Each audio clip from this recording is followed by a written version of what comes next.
at bringing this bill that from the points of order and from the side talk and the laughing, some people think it's a joke, other people think it's a waste of time. But Mr. Speaker, let me say that Section 42, and a lot of people have hidden behind Section 42, to claim that for women to want us to truly have a representative democracy that covers all shades of our population is wrong. What is the definition of democracy? They say government of the people, by the people, for the people. It is representative, and what that means is that the shade of your democracy must cover the different shades of your population. All the demographics must be represented. 51% of this country's population deserves at least 35% representation.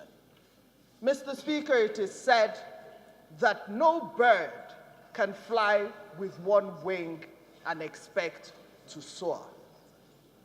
Mr. Speaker, in the last couple of years, we have looked at our democracy and we constantly complain that it's not doing as well as we want it to do. Maybe, Mr. Speaker, sir, if there were more women involved in our democracy, it may do better. Scandinavian countries, Mr. Speaker, sir, have the highest indices, governmental indices, of any part of the world, and they are hugely populated by women. So it is a safe assumption that if the countries that are populated in governance by women do well, and the countries that are populated by men in governance are faltering, then maybe we should have a bit more women in governance to stabilize the government. Mr. Speaker, everybody hides behind Section 42 of the Constitution, and they say it is discriminatory. But, Mr. Speaker, we all know that the provisions of the Constitution are self-evident, but they are not self-enacting. By so, what do I mean? That there is no discrimination, yet this House has passed the bill on the people living with disability. Yet this same Constitution has passed the Child Rights Act. So what does that mean?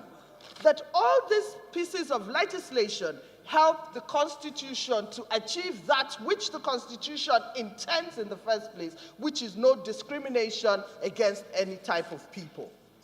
Mr. Speaker, I am very concerned that we do not want women in Parliament. As Honorable Sadiq pointed out, the criminal code, most of the laws are made by men.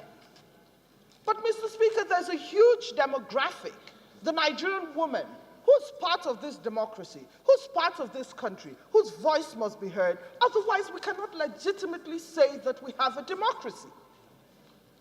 If indeed this parliament, sitting down here, husbands to wives and fathers to daughters, do not believe that women need the added opportunity. I ran in an election. You've used me as an example. Honorable Gudaje has used me as an example. And, Mr. Speaker, it means that there is somewhat, and I only tell these stories to highlight the fact that people recognize that the set of my chromosomes don't necessarily take away from my abilities. But the truth of the matter in our country, Mr. Speaker, is that poverty wears a woman's face. Is that our democracy is gotten so expensive. In the last round of elections, our democracy has gotten very violent. I am a victim of that electoral violence, a very strong woman. I'm a victim of electoral violence. There are women who are victims of the fact that they cannot afford it. And all they're saying is make an opportunity. Let our democracy have the coloration that it must have. Where women, where a half of our population is given affirmative action, whatever, so that our democracy is balanced. Is it fair on the other people? Probably not. But it has not been fair on women for how many years? Mr. Speaker, look at the American elections, for instance, and it's not a Nigerian thing. It's taken them 200 years. But a lot of people were willing to vote for a black man, but they were not going to vote for even a white woman. So women have problems around the world. And we're saying that if we're the strongest and most populous democracy in the world, if Nigeria wants to take that leadership position in the world, then all the indices, Mr. Speaker, sir, must be met. For the longest years, for 10 years, Mr. Speaker, this parliament has been trying to pass the CEDAW bill. We have tried it as the CEDAW bill, it has not worked. We have broken it down, it has not worked. We have taken out the contentious issues in the CEDAW bill, it has not worked. Now, my colleague, through ingenuity, is coming up with an affirmative action bill to at least open up the spaces and create an opportunity for us to have a democracy that covers all shades. And some people think it's a waste of time, and others think it is the butt of jokes. Mr. Speaker, sir, my dear colleagues, I believe that as a people, again, let me sound repetitive, as husbands to wives and fathers to daughters, who want to open up the doors for your daughters to have the opportunity not to have a glass ceiling. It is time for you to use this opportunity today and say, why am I in Parliament today? Poke at those holes in the glass ceiling so that we can shatter the glass ceiling and give our daughters the opportunity to at least dream dreams. To at least dream dreams. My dear colleagues, I shall take my seat, but before I do, this is not a case, this is not a time to show your legal shenanigans.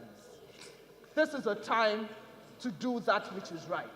And I think that by doing that which is right is by opening up our democracy to at least half of our population to have at least have a chance to be part of governance. Thank you.